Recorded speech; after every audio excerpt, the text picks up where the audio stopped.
Je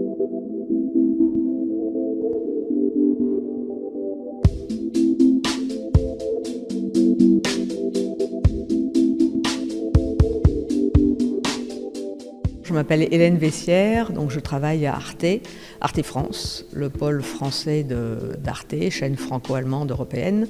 On a une case qui s'appelle Court-Circuit, qui est un magazine consacré au court-métrage, qui est diffusé tous les samedis, autour de minuit. Donc on a une politique d'achat, de préachat et de quelques copros. On fait de la fiction et de l'animation, pas du tout du documentaire. On accepte également les autoproductions, ce qui est quand même assez rare.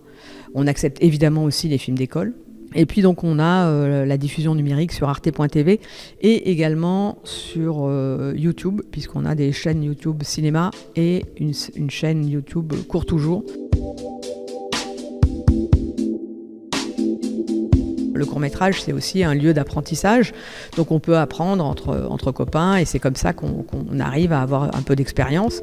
Il y a énormément de films qui sont réalisés et il y a très peu d'élus. Il y a également évidemment les festivals.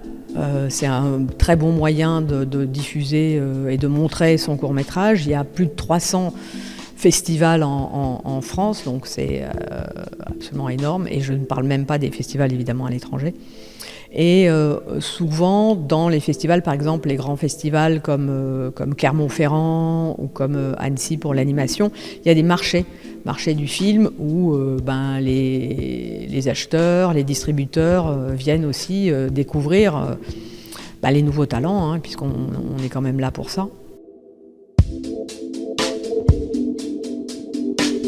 Alors, à la sortie d'école, ce que je conseille surtout, c'est d'expérimenter. Il y a toujours un peu de pratique dans beaucoup d'écoles maintenant, mais il y a aussi pas mal de théorie. Donc après, il faut mettre la théorie en pratique.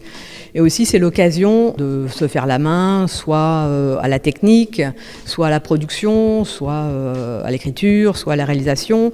C'est l'occasion aussi de rencontrer des partenaires, des gens qui vont peut-être nous suivre sur des projets après, plus tard, de longs métrages. Des fois, on se concentre sur la technique et on oublie la direction d'acteur. Étant donné qu'on est à une époque où il est quand même assez facile d'un point de vue technique et pas trop cher de pouvoir réaliser, moi je pense qu'il faut expérimenter, il faut réaliser.